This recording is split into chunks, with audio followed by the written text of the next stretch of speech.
Į Lietuvą plūstantis nelegalių migrantų srautai ir toliau nemažėja. Praėjusią parą sulaikytas rekordinis migrantų skaičius – 287. Pranešama, kad šį mėnesį Irako oro linijos dvigubina skrydžių į Minską skaičių. Iš Bagdado į Minską nuo šiol bus skraidinama 4 kartus per savaitę, atveriami ir nauji maršrutai. Pirmiausia, mūsų iššūkis šiuo metu ir tikslas yra sustabdyti srautą. Ir aš tikiu, kad mūsų priemonės, kurios yra ruošiamos, duos šitą efektą.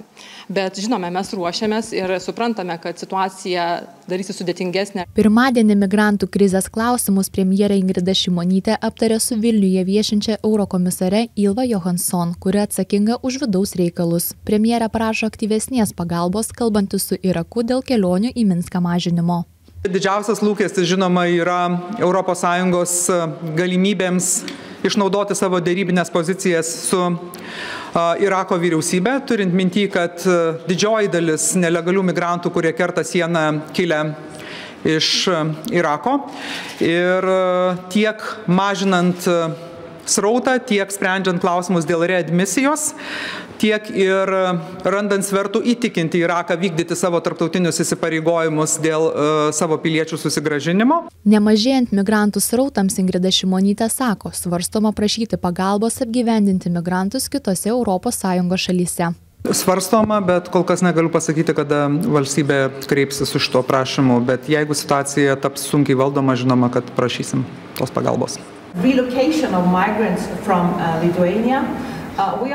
Kalbant apie migrantų perkelimą iš Lietuvos, mums trūksta saistančios sistemos teikiant tokią paramą. Tačiau matome, kad valstybės narės veikia greitai ir ambicingai reaguojant, bet teikiant paramą ir solidarumo Lietuvai, tiek kalbant apie įrangą, personalą. Ir visuomet turime galimybę prašyti savanoriško migrantų pasidalinimo ir Europos komisija gali tai daryti, jeigu Lietuva to prašys. Pasieniečiai sako, prioritetu dabar vis dar išlieka migrantų iškeldinimas iš pasienio užkardų. Situacija užkarduose yra labai sudėtinga, nežinau, jums neteko matyti, bet šiandien komisarės Ylva Johansson vizito metu jinai pati turėjo galimybę įsitikinti, kad šiuo metu tie neteisėti migrantai tikrai apgyvendinti ir gyvena net mūsų užkardų patalpose. Medininkuose esančioje pasieniečių mokyklos teritorijoje pradedama modulinių namelių statyba. Čia planuojama apgyvendinti 800 migrantų. Vėliau šis skaičius gali didėti iki 1600. Pagal pasirašytą sutartį mūsų modulinių namelių miestelis turėtų pradėti veikti jau kitą savaitę. Bet mes ko gero pradėsim po truputį kelti neteisėtus migrantus, kurie šiuo metu apgyvendinti mūsų užkarduose.